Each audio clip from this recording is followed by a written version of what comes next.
No, this isn't a joke, but I am just going to tease it out to keep you sort of under suspense of what might happen. Just be like waiting. But no, so coming back to the show in all serious today, people, AFQY has been running different variations of Yarn Live for a long time, and we wanted to kick off CIO Yarn Live and do a regular 9 a.m. Friday morning, so you can put it in your diary and tune into the shows that you'd like to, especially with Steve this morning, but with a range of guests over the year. And we're going to run the same 3 questions. So one is around culture, one is around projects and tech, because that's the world we live in, and the other is about lessons. So that's the idea of what can these amazing people pass on from their experience. So with that, in true AFQY style, Steve, we're going to ask you to introduce yourself so we can meet the person, not the suit. So that's a bit of the personal life outside of work, and of course a bit of your background in work to give context to everything you're about to share through the session today. Cool. Thanks, Ryan. So look, as much as I hate to say it, I've been in the tech world for about 30 years, as you can tell by the grey in the beard and the lack of hair. So I've been in various industries. So I started out at an ISP, and my first job in an ISP, which was I had to reset the 28.8 external modems for everyone to kick them off so that other people could get on. It was a very fulfilling job. And then I've moved through various roles. Sorry, go Rox. I was going to interrupt and say, do they make that noise? They do. They did. They were actual external modems all wrapped up. It was awesome. And then you moved around various roles. So through technology delivery roles, implementation, across. I sort of found my way into the management, project management, service delivery, and then eventually technology management, a little bit overseas, back here, and through various industries. And now I find myself, I love the leadership type positions and those areas where you can really bring out the best in a team. That's where I find myself now at Woolworths New Zealand, and loving every minute of it. At home, got 3 kids, 1 cat, 1 wife. I am a casual gamer, so whenever I can, I want to jump on the games, but it's getting less and less these days. Can you ask what game you're playing and what level you're on? I am currently playing Assassin's Creed Valhalla, and I'm about 120 hours in. It's insane. I used to play games with my son, but he is now so much better than me. It's just like, it's humiliating. I just can't do it. It ruins me. I go, come on, let's have a game. He goes, okay, Dad. And then it's just, he's laughing the whole game, and I'm going, what just happened? So, yeah. So is that because he spends 120 million hours, or just because he's young and fast reflexes? And both, I think. He's very good. He generally plays a game called Destiny 2, and he is fairly highly ranked internationally. No, he's not one of the top players.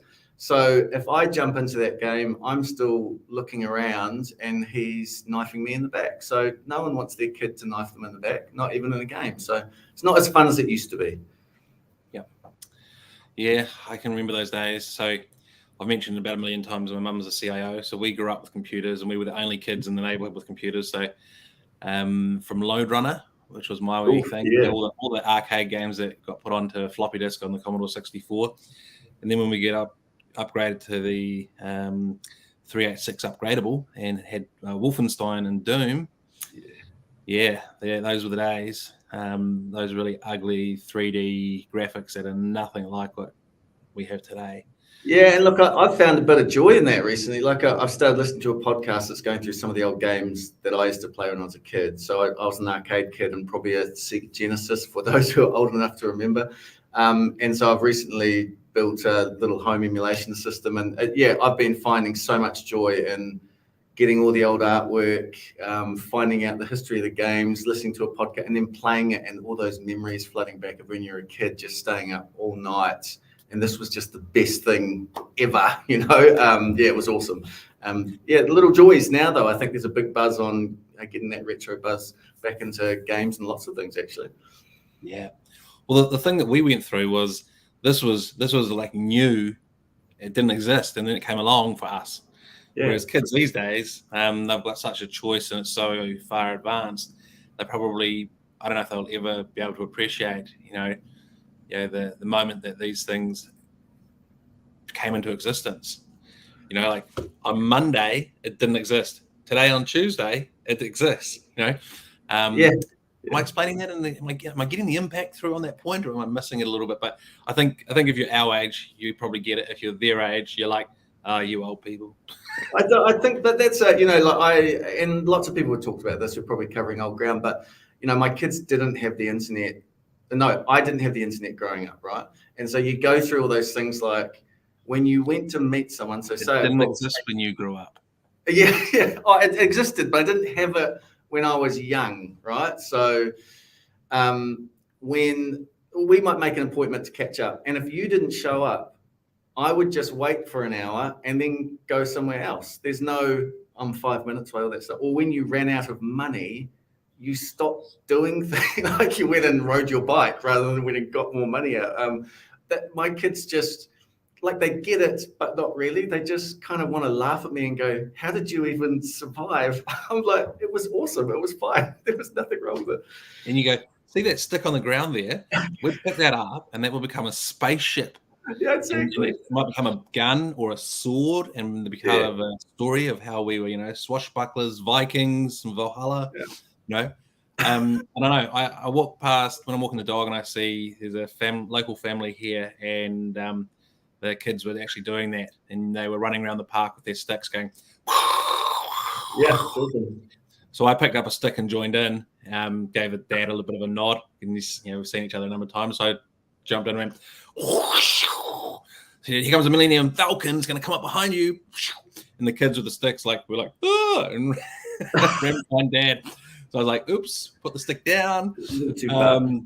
But I was just so buzzed out by the fact that kids today were actually playing the game with a stick and making some of the imagination. But yeah, that's cool, man. So shall we jump into the first question of these three big questions that we're going to get into? Yeah, for sure. And get the subject rolling. And the first one is culture. So where does culture fit in your plans, and what do you do to actively build the culture in your team? Yeah, it's a big question, and it's a question that gets asked a lot, right? But I genuinely think it's important. So for me, there's probably a starting point, which is before you get to your team, is understanding a lot about yourself. So I would say I went through a lot of my career trying to be a leader or trying to build teams without truly understanding who I was. And therefore, I would just try and replicate methodologies that I had found or read, when actually the true heart of cultural change is being, and again, to use a word that's overused, to be authentic and to actually be yourself in a real way, so your team believe you and they don't go, are you just trying to put us through this course, or you're just trying to get these KPIs? They go, no, Steve, I understand. You've been very clear what your values are. You've communicated those values to us. We can see you're trying to help us operate in our values. That is when I think you can have some real change, rather than just we move the needle from here to here, tick, let's move on. So I think for me, that's a big one. And the understanding yourself is really hard. It's a thing that you have to work on a lot to get to a point where you go, I think I'm in a space where I can confidently communicate who I am, and people will resonate with that. Having said that, I am a big fan of the Lencioni 5 Dysfunctions framework. It is a framework. It has been around a while, but I have found it useful probably in my last 3 roles. We've had some version of it and had a crack at it with the teams that I've run, and had great success. It's a model that is not just you have to follow this word for words and tick all the boxes to make progress. It's something that I find has real soul, and it focuses on connection and trust in your team as the basis. And again, for me, in my experience, when you start from a place of let's build trust in our team rather than let's implement all these things across a big methodology, you're going to have a lot more success, because you're bringing people on a journey. In building trust, they are starting to get to know each other. They're starting to go, well, I can trust Ryan, even if this is a bit awkward, we can talk about it. He can help me through it. I can help him. And it means you're not necessarily dragging your team through something, but you're actually bringing them on a journey where they're actually contributing and building that journey with you. And I think that's, for me, that's a lot more satisfying. You go, Ryan. Sorry, mate. Right. Well, I'm just thinking about the words that you talk about, focus on connection and trust. Yeah. And, what is AFQY about? Connection. Yeah. What is Meet the Person about? Connection. Yeah. We have quite a bit of research in the background around that space, driven by other drivers, I guess, but it's really refreshing to hear that being the core of the tool that works for you. So in terms of that connection and trust, can you give us a bit of a practical example, potentially, or maybe some sort of explanation of how it works? Maybe you've got a past example. Yeah, sure. Look, there's lots of little, they're little, I don't know, what would you call it? I'm going to get stuck for the word. Anyway, there's mechanisms that I have used, and some of them come from the Lencioni book and their methodology. But one thing I really like to do is you set up a session with, so my team, my leadership teams, I think we're six people. So we would have a session, and rather than go through a whole list of items we need to tick off for the day, we would start the day by going, it's called a sharing session. Now, don't let that put you off, but you just, you talk about 3 different questions that are unrelated to your work. So where were you born? Where were you in your family? What number of child, or did you have siblings? And what was the biggest challenge that you faced growing up as a child? And they're seemingly, I guess, unrelated and quite out there questions, but I have found if you have to kind of read the room a little bit first. This is not something I'd recommend you come in as a new leader and you just drop on your team and go, hey, we're going to do this, because that's a little bit, you have to get that psychological safety there. But it is, for me, I've found that we've, let's put aside 20 minutes for this, and then an hour later, someone is sharing and sharing and sharing. And for you to build that connection, it's a good signal that people are starting to trust each other. You can kind of read whether some people don't want to share, and so you can sort of park that away and go, okay, we're going to work with that person and see what is it about the situation that's making them feel uncomfortable. And again, learning about each other and realizing that when you walk through the door of work, you don't have to become something else. You are a real person. Ryan is a real person who I can talk to, not Ryan runs AFQI. I better put my deep voice on and all that sort of stuff. That's something we fall into, right? You get into meeting mode, and when people hear you on the phone at work, and then you hang up and your family goes, what was that voice you were doing? And you're like, was I doing a voice? So I think that, breaking down those barriers and just going, I'm a real person and you're a real person. And whatever happens, we're going to have some conflict and stuff, because conflict's good, but we're going to recognize that we're coming at it as real people and make a connection, rather than I'm the boss, you're in my team, or we're colleagues, you're right, I'm wrong. Make a connection, see that there's some reality there. Mate, you're talking my language. This is beautiful. This is complete. How could I have just absolutely by chance, you happen to be the first person in, but what a great scene setter from a AQI perspective and CIO YARN lives. So we've got a couple of questions from one from Sherry Hampson, one from Karen Lucy. So we'll start with Sherry, who's technically had the question first. So I'll pop that up there and I'll read it out to you while you think about it, because you can read it before I can say it. But can we add to the culture question, how do you maintain a positive culture when a lot of the team is working remotely and consistently? Well, that's a specific part, the inconsistently. That's the question. Thank you, Sherry. Yeah, thanks, Sherry. I hope you're having a good day. The remote thing is a challenge, right? So for a start, I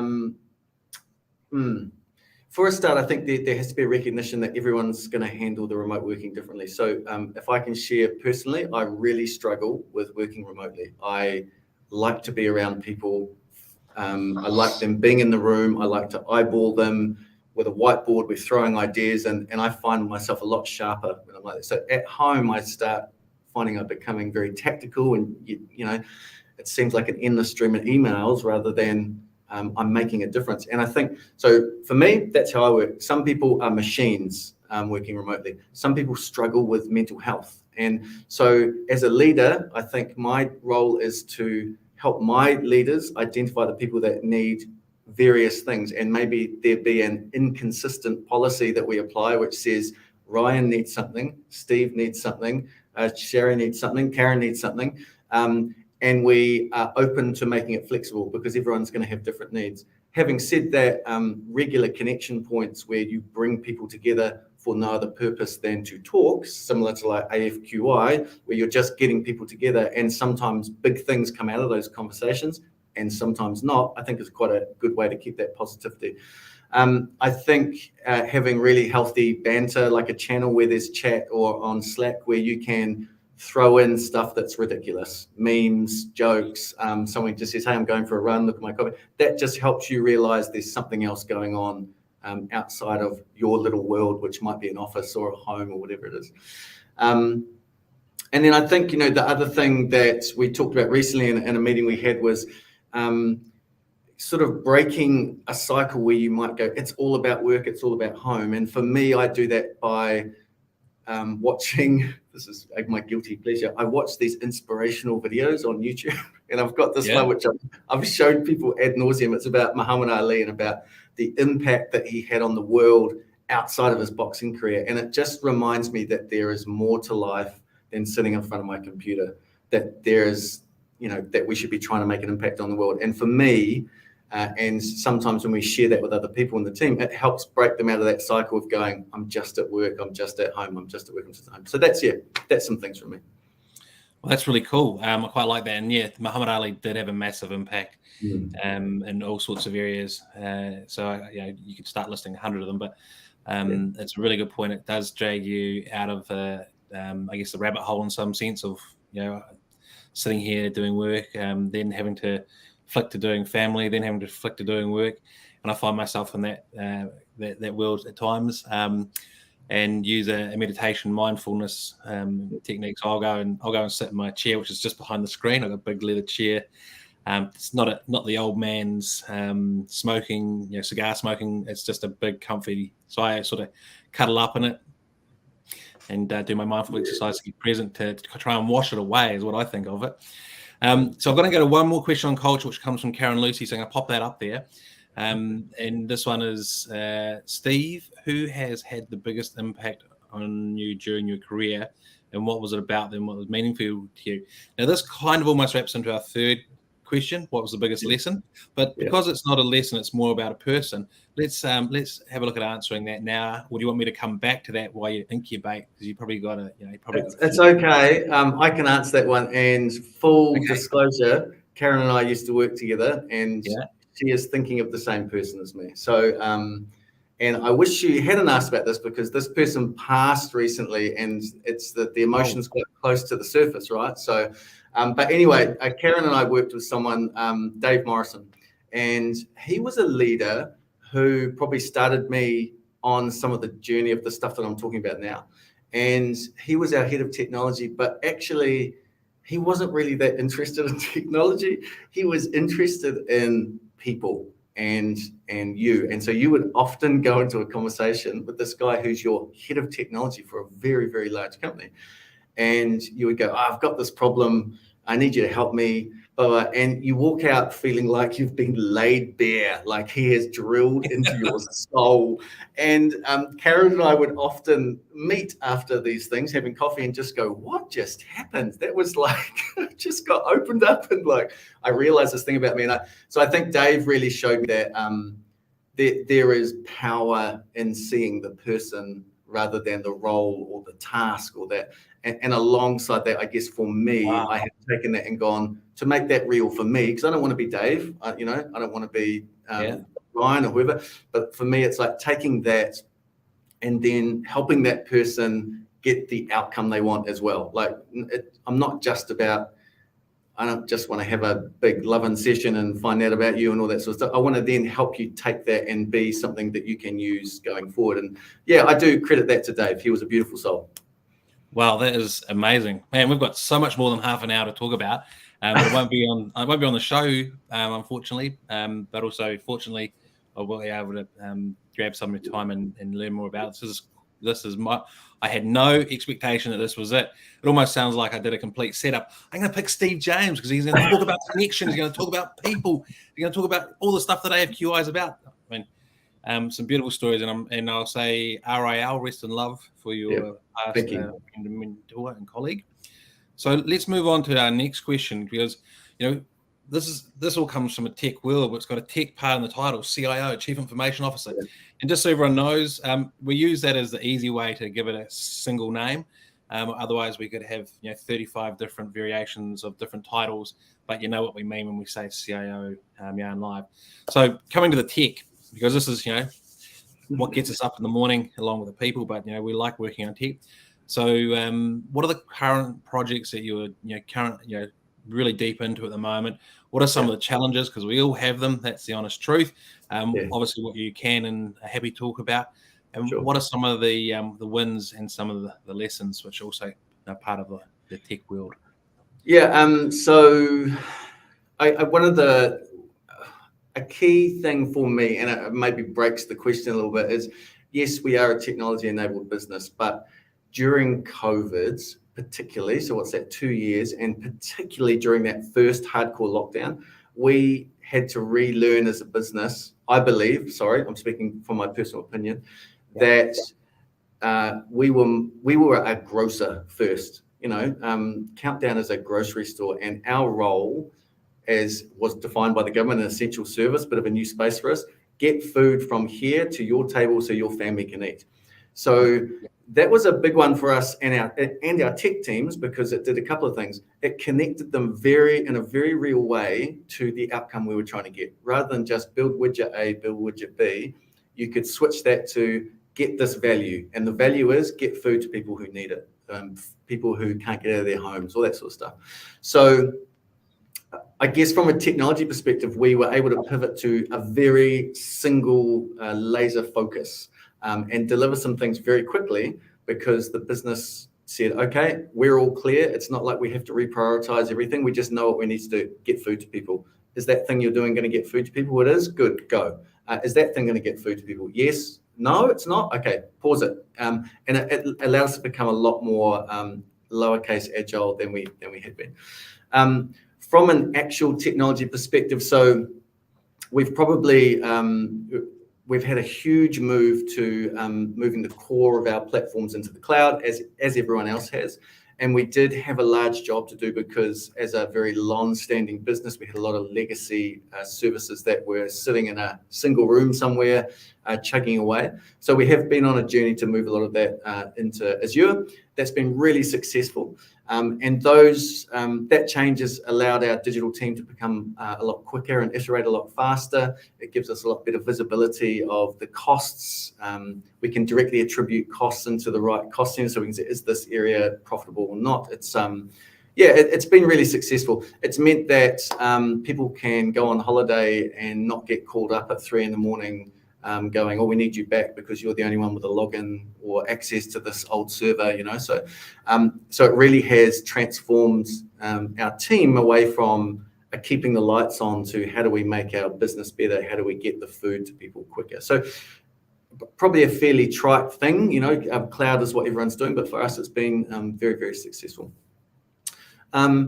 The other key things, we have a 15-year-old e-com grocery business. There's fierce competition in the market now. There's a lot of disruption happening from other players. So for us, it's the technology needs to focus on making the experience as seamless as possible, so that you get what you want in the time frame you ask for it. So focusing on things like ultra convenience. You might want to order something and get it in 30 minutes. How do I see where my food came from, so that provenance stuff, it came from here. I can track that all the way back. Yes, this actually is a banana from Ecuador that was in Ecuador on a tree 3 weeks ago, whatever it is.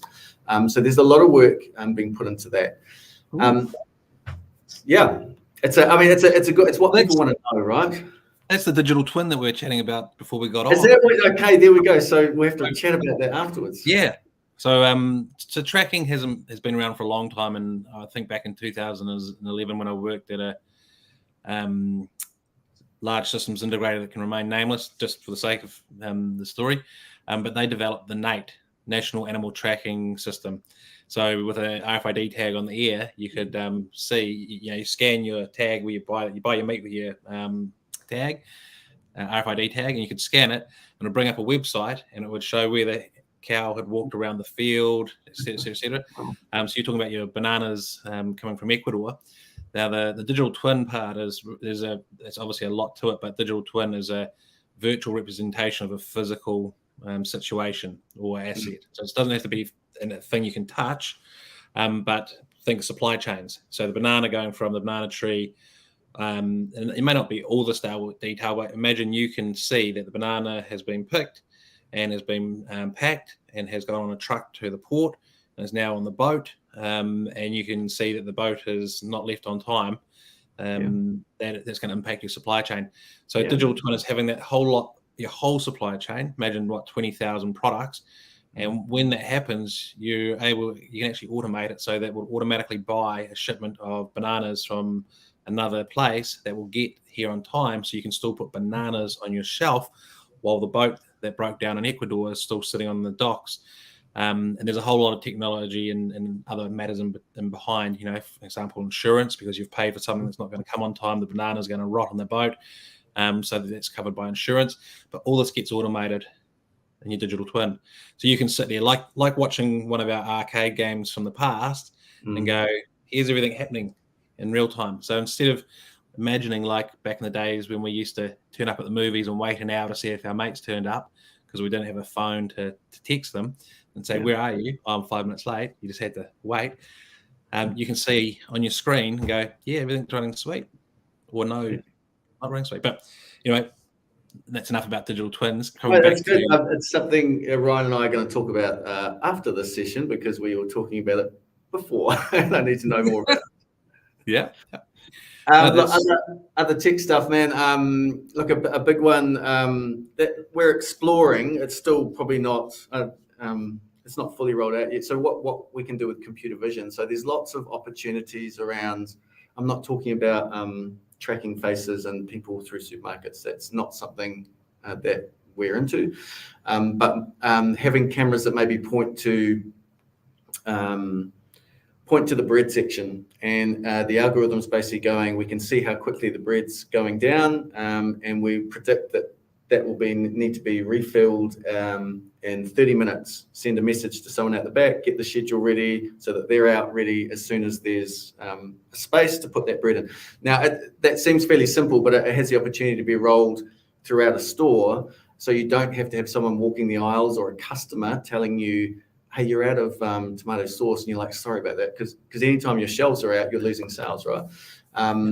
And again, with the bread, it helps keep fresh bread out there, and we see huge gains from that. So I guess the point of that is we do like to try lots of new technologies, and being part of the Woolworths group is actually quite a boon and for that, because they are a big machine churning out lots of ideas, and this works, this doesn't, this works, this doesn't. So the technology has to make someone's life better. So either it has to make the customer's life better, or it has to make maybe our checkout operator's life easier or safer, and therefore better for our customers. So computer vision can be used in a whole lot of different areas, and we're probably just at the beginning of that journey at the moment. The other big one, and this is everyone's doing this, especially since COVID accelerated it, is contactless payments. So your scan and go type technology, and we already have that in some stores. It has pretty good uptake. It has a few issues still. We're still ironing out some of those issues, but the optimum, I think, would be is someone can go into a bricks and mortar store and have almost a similar experience to when they go to a website, that it's not different. They just pick the things they want and put them in their trolley, and then they leave the store. We know that Amazon, probably the people that are the leaders in this, it's not that sort of model for us, where it's a literal walk in, walk out. There's still a transaction as people head out the door, but there's not the interaction with a self-checkout or a checkout operator. So it means you're fully in control. And again, the people that like that are the people that they like that end-to-end control rather than having to wait for someone to do something or wait for something to happen before they can leave. They are fully in control of the environment, but we can still control the experience and make it a great experience in the store for them, even though we're automating part of it. And again, it frees people up in our stores, not to remove jobs, but to do roles of higher value, which is interacting with customers, keeping stock looking great. And hey, maybe it's more around the staff interacting with people for their well-being rather than what is there a product here, because that can be taken care of by the computer vision. And just on that computer vision, what you described is the use of IoT and digital twins. Yes. Okay. There we go. So I'm walking right into it. It is almost like isn't it? Yeah. No. Well, this is the whole point. I've been working in that area for 3.5 years and started in the construction end, which is a 3D virtual asset of a building. And then with COVID, it accelerated the move to the supply chain space. So if you'd known about this, and then someone talked about their supply chain being a digital twin, and you'd be like, do you have like a 3D virtual asset of the boat on the water from Ecuador for bananas? And they're like, no, I've got a simulation of a process where I know that if they don't get on the boat doesn't leave at that time. It automates ordering from another country where the boat leaves, and we've got it all. So we've got all these. There's a huge amount of tech, and there's 5 points to the definition of a digital twin. But essentially, another great example, which like yours, is the Melbourne cricket ground. So this is one of the case studies that you'll hear about at the event in the future. There's a Melbourne cricket ground. So they have camera vision replacing human sentries that would stand and watch where people are coming from and get on the radio and go, we've got 500 to 1,000 people coming down this way to gate 5. We need 2 people from gate 3 and 2 people from gate to come to the gate and give them the customer experience. And then move also people to the pie shop and the bar because there's an influx of people. So they do this. So now they have computer vision that watches out around the ground and automates the moving of the people so that you have this really quick, streamlined process of entry and service. So you go, wow, that was amazing.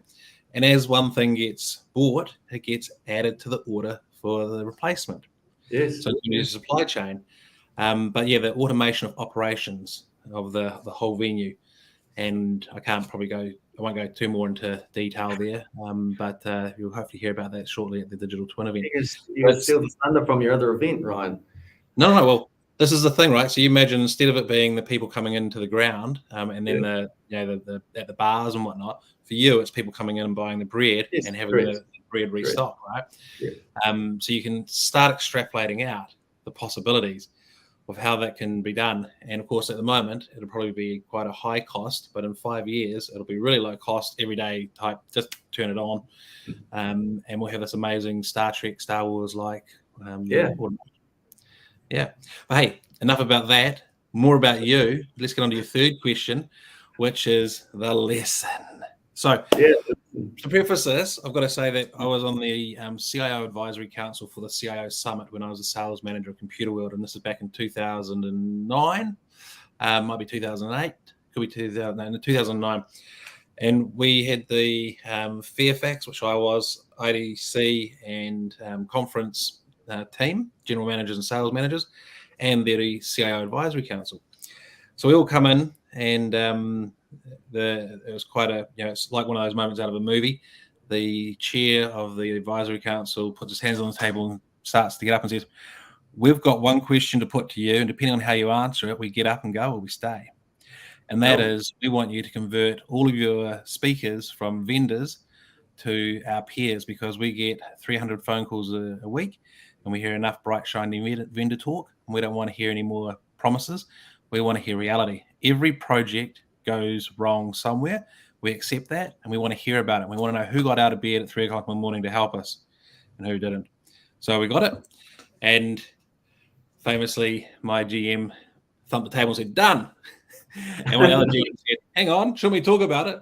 And the answer was, well, we're having a CIO summit because they said, we'll walk out and tell everyone not to come if you don't do this. That was the kind of thing.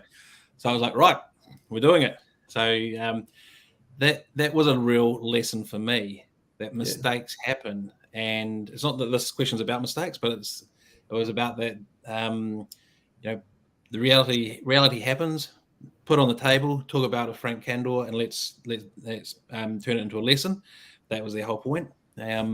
So my question to you is, what's your biggest lesson? What can you put on the table for us so that we can learn, and especially a lot of the younger people, because we'll be sending this out through teachers, out through university lecturers, the whole series.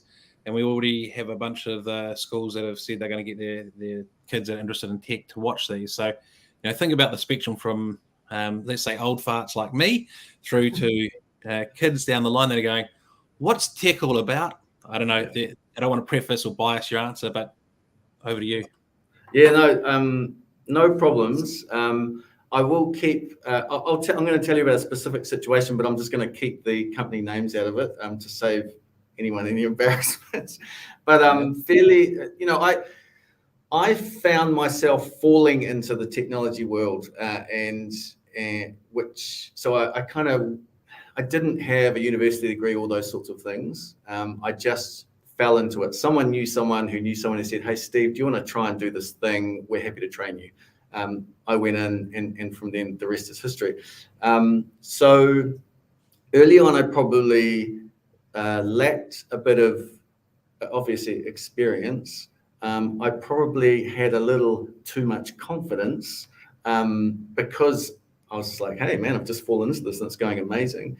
And so probably it was very early on. I was in a position where I was managing a large piece of work. And more specifically, I was managing the relationship between the two parties, which had become quite fractious. I was meant to facilitate great outcomes and ultimately the payment of, according to the terms of the commercials, when you get this done, you get your money, we can walk away from this as quickly as possible. And I made an error in judgment, which meant a fairly substantial issue with delivery and payment. And I did it because I leant too hard on a handshake and probably not enough on let's also follow that with some formalization. Now, the lesson wasn't in that action. We actually came away from that okay. I learned that, when you are dealing with large commercial things, you don't just handshake and go, cool, Ryan, you're gonna do this, right? And Ryan goes, totally, I'm gonna do it. And then you leave it at that, you follow it up. Easy lesson to say, hard to learn. And then what happened though was it had some repercussions, some quite serious repercussions for the company I was working with. And I was taken out to lunch by the GM of that company, and they sat me down and went, okay, Steve, obviously you know what's happened. I went, yep. And you can kind of see why that's a problem. Yes, I can. And he just said, look, Steve, everyone makes mistakes. This is your big one, and I would hope that you learn from it, and we want to keep you in the company. We're going to keep putting you out front in roles. But what we're going to ask you to do is for all our new recruits that come in, you're going to tell this story. And I was like, oh, yep. Wow. And because that's going to help them and it's going to remind you, but we are then going to completely trust you to keep working with the company. You haven't lost any mana with us, It was just... And so for me, and at the time I didn't realize this, I was just like, oh, phew, I still got a job. That's awesome. I was mortified by what had happened. It all came out in the wash end. It was fine. But what I learned from that was there was some humility there that I had to learn, and probably not be so cocky and just go, Steve James has got this. I did a handshake, therefore it's going to happen. There was a bit of that. I just had to make sure that there has to be some process that goes along with that, and you learn that as you get more experience. But the big lesson was that leader supported and empowered me and said, you made a mistake, and guess what? That's okay. Okay, cool. Now keep doing what you're doing because we still trust you. Just because you made a mistake doesn't mean I don't trust you anymore. It just means you made a mistake. Making a mistake is human. And for me, the lesson was, and hopefully I've taken it on with me, is that true empowerment is rare in my experience in teams. Everyone will say they want an empowered team, but an empowered team is quite scary because you really have to allow them to fail and then go, that's okay. Have you learned from that? Yeah. Can we fix this? Can you tell me how we're going to fix it? Yeah, I can. Then that's happy days.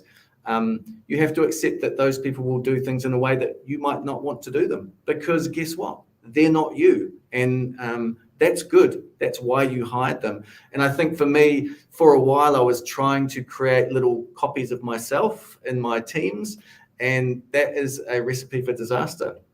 And what I realized is having that diverse thinking and having people do things in a different way and openly challenge you and openly fail and to be able to support them through made them feel truly empowered. It's a big lesson, and it's a hard thing to keep doing every day. I still find myself wanting to step on people's toes and go, oh, maybe we just do it this way instead of the way you're suggesting. And mostly the people in my team will go, Steve, actually, you can back away from this because I got it, right? This is what I do. And I have to go, okay, yeah, it's a good lesson. And I think it makes me better as a leader, and it makes my teams better. But it is hard. It's an ongoing struggle because you have to accept that, because I have to front some things that don't go well with, people in our business or our group. But that's okay. That's what my job is to protect my team from that. My team is to take risks, pragmatic risks, and to do what I employed them to do, which is be awesome, at the thing they're good at. And this is such an important lesson. And I say that because I've been through it and not had what you got. I got the stick. And I reflect on, when people in our team have made mistakes, and my initial reaction of the blood boiling and whatnot. We had Dan Wilkinson speak at AFQY Open last night, and his one of his key points was along the lines with yourself. Sorry, not quite along the lines of yourself, but was once a mistake, twice coming what he said there, but third is a pattern. And that's where start needing to look at it. Yeah. And it made me think, one mistake, it may be huge, but it's a mistake.